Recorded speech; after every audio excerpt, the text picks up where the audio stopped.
Assalamu alaikum wa rahmatullah, barkanmu da safiya da fatan mun tashi lafiya. A cikin wannan bidiyon ma insha Allah zan wa mutane bidiyo akan candlestick. Kamar da na rikwata muku cewa insha Allah zan zo in koya muku da ake reading din candlestick. Wato candlestick shine amfani da zaka yi kamata ka karanta idan kanta candlestick ka iya candlestick morning stand, evening stand da sauransu irin su dodge da sauransu ko muna da over 100 pattern a cikin candlestick. To wannan idan ka karanta su na tabbata maka duk lokacin da kake ga crypto ko kuma forex trading kai mu ne mutum wanda zai fara samun kuɗi a harkar wannan cryptocurrency ko kuma harkar forex trading. Abin da nake so da ku a nan ba wannan ba wanda ya dauke ni wannan ba ni ya dauki wannan nauyin wannan bidiyon zan yi free yadda kowa zai fahimta, sannan kuma insha Allah sabon mai shekara da mai bukatar shiga forex trading ko kuma harkar da cryptocurrency ga dangadan nonit a baka signal so zan nuna muku yadda abin yake. Wa'annan suna ake kira da candlestick. Za ga akwai lower, akwai long body, akwai short body. To insha Allah za ga akwai small body a nan gurin, akwai bullish and bearish, morning stand and evening stand a nan gurin. To abin da ke so da ku a nan gurin shine ba ku natsu ku fuskance ni. Zan yi wannan bidiyon in part 1 zan koya muku yadda ake gane menene bullish and bearish. Part 2 za mu gane menene me yake haifar da bullish and bearish. Kuma part 2 za mu zo mu gane evening stand. Part 3 za mu gane morning stand, sannan za mu gane dodge da sauransu. Akwai over in ce muku 100 pattern of menene 100 candlestick pattern.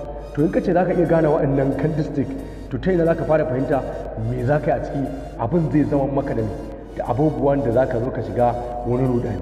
Akwai abubuwa guda 5 da ake warewa a cikin candlestick. Ka gane gun bana bukatar karɓar kuɗin ku, in ka duba nan gun trading da je na buga ku duba, wallahi na yi over trading in 1.something billion. Saboda mai ba wannan nuna maka saboda mai nuna da kuɗi ba, a nuna maka cewa idan ka karanta candlestick noni ka je wani baka signal kuma noni ka je kai wani abu a ciki, za ka zo ka samu coin ɗinka a cikin ko kuma ka samu wata broker da za ka sa kuɗinka a forex trading ka saka ka samu kuɗi. Nan ka za ka gani ga irin kala candlestick, za ka ga evening stand ga morning stand. To kada ku damu da wannan, insha Allah zan zo mu fara koyar muku da wannan a cikin wannan group na wani Arewa VIP free. Bana buƙatar ko sun guda ma kun riga kun biya. Yanzu haka za mu zo mu ɗauki wannan bidiyon mu tabbatar da cewa mutane sun fara sanin menene candlestick. Idan ka riga ka san me candlestick, lallai ka riga ka ɗauki babban kaso daga cikin harkar cryptocurrency ko kuma forex trading.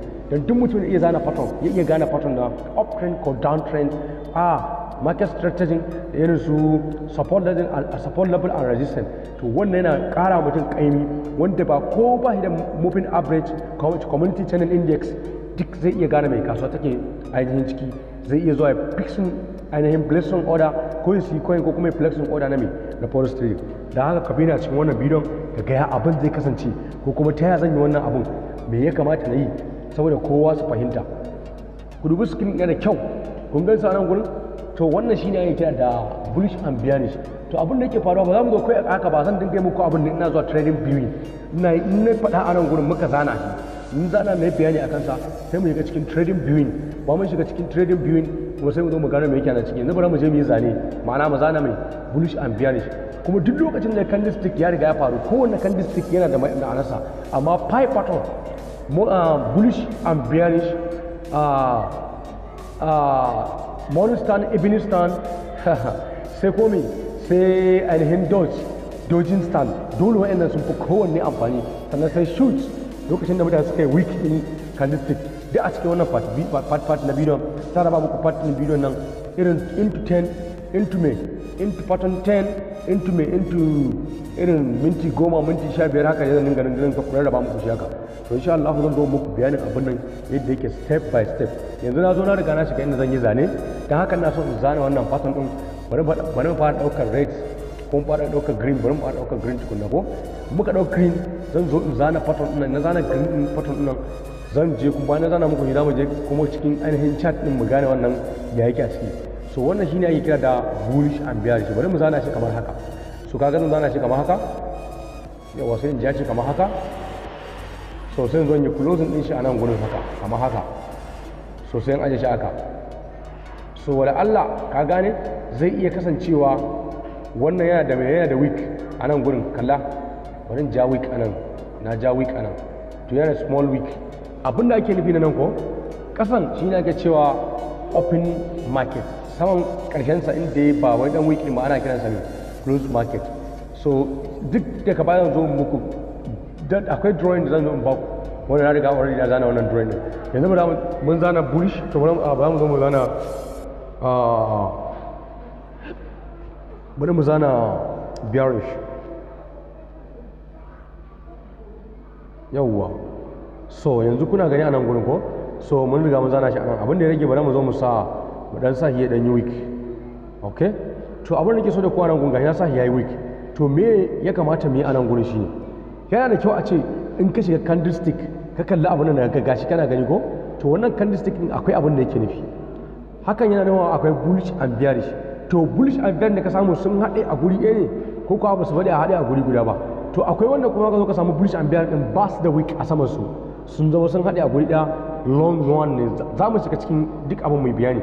Abin da nake so da kowa nan ku fahimta, wannan abin za mu ɗau lokaci muna bayani kafin a mutane su fahimta, saboda yana da rikitarwa. Saboda abin da ke da over 100 pattern a cikinsa, to kai ka ce yau za ka fahimce shi a lokaci daya, abin zai zama maka da wani abu. Yanzu bari mu zana wani a nan ku gani, bari mu zana wannan, bari ku gani da wani yake shi kuma, bari mu zana shi haka. To kuna gani shi kamar haka, to kuna ganin yanzu wannan, yanzu gashi na misali yana da long week, nan ma yana da long week. To shi wannan long week da kake gani, wannan long week da kake gani, shi ma yana da me, akwai abin da ake magana a kansa. Wannan week din da gani, shi ma wannan week din wani abu ne a ciki. Za ka saman kansa ya tsini, kasansa ya tsini. To hakan me yake nufi?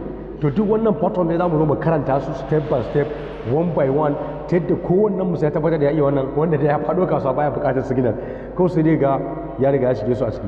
Dama na gaya muku a faɗan nan guda biyar ne. To yanzu misali ka ga yanzu gashi nan wannan ya bada week, wala Allah red ne, wala Allah green ne. To da akwai abin da yake nufi, wanda kuma yake za ka ga wani an zana shi kuma, za ga shi in an zana shi za ga zai zo ya fita, in ya fita za ka gan shi saman sa bai da week, kasan sa bai da week. To wannan rashin week din da ga yana da shi wani abu ne na daban wanda yake tabbatar maka da cewa ita kasuwa ga abin da take nufi.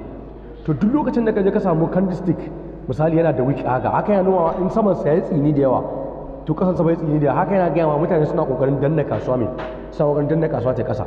To amma abin da zaka fara focusin a nan gurin shine, zaka fara focusin akan me, zaka fara focusin akan cewar shi wannan candlestick din naka, tunda mutane sun fara danna kasuwa a nan gurin, dojin stand ne ko ba dojin stand bane ba. Za mu zo mu magana dojin stand, evening stand, morning stand da sauransu, saboda su ne kamata mu tabbatar da cewa mun fahimta a ciki. Yanzu bara mu je mu shiga cikin ainihin diagram namu, mu nuna muku me yake faruwa a kan. Okay, kamar yadda muku bayanin cewar da akwai morning stand akwai evening stand a nan gurin. Idan mai saurari duba nan gurin ga morning stand ga evening stand, ka samu bullish. Wane ne bullish? Ga ja ga green, a kasansu kuma akwai me, akwai green ko kuma red ma ne taso kamar haka. Wannan ana kiransa da me, morning stand. Shi kuma can gaba za a gani akwai green, akwai red dogaye wanda suka dan yi weak, so ake kira da bullish and bearish. To saman su mai akwai me, akwai red wanda ya riga tsaya ga haka, yana nufin da dodge coin, sorry ana kiransa dodging stand. So nan ya zama kenan a pattern, a karatu na pattern in aka yi magana sai ka ce morning stand and evening stand. To a duk lokacin da morning stand and evening stand ya faru, to aka yana nuna ma cewa kasuwa wani abu zai faru. To ina so nuna maka cewa abin da ke so ya faru a kasuwa a nan gurin, idan morning stand ne, kasuwa tana kokarin ta maka wake up ta koma mai up trend. Kasuwa tana kokarin ta koma mai up trend. To me kamata kai a nan gurin? Zaka jira ka gane cewa support and resistance top ka riga ka san su. In ka riga ka san top stop support and resistance, abin da rage ma a nan gurin da next shine zaka fahimci cewar kasuwar nan za ta koma ta wake up, kai ka jira breaking out, kana jira breaking out zaka place order ka samu kuɗi. Yanzu a next video abin da rage mana ba, mun tsaya akan support and resistance, sorry a morning stand. The next video za mu zo mu magana akan me, idan morning stand and evening stand me zai faru, sai mu shiga cikin chat mu gani. Dan haka sai mu haɗa ku a video na gaba. Sign out. Dan haka sai mu haɗa ku da video gaba insha Allah. Za mu ga me morning stand and evening stand yake nufi kuma me zai faru a gaba insha Allah. Dan haka the next video, see me for